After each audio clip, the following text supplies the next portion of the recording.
હે ગાઈસ, હું છું દાહોદ જિલ્લાનો આદિવાસી કલ્પેશ ભુરિયા. તમે જોઈ રહ્યા છો દેશી વ્લોગ.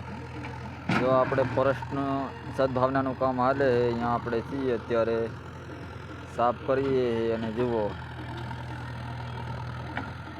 ઝાડવાને એવું વાવીએ છે. પહેલાં તો સાફ કરીએ અને પછી ઝાડવાને એવું વાવીએ છે. જુઓ, વૃક્ષો વાવો ને વરસાદ લાવો.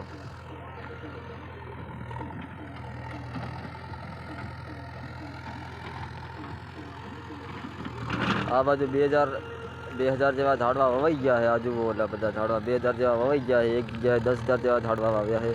બીજી જગ્યાએ કામ ચાલુ છે અત્યારે. તમને આવા નવા બ્લોગ આવા જોવા મળશે, એટલે તમે ચેનલને સબસ્ક્રાઈબ કરજો, લાઈક કરજો, શેર કરજો અને કમેન્ટ કરવાનું ભૂલતા નહીં કે સારું કામ કરીએ છીએ કે ખરાબ કામ. 2000 ઝાડવા વવાયા છે. હજી અહીંયા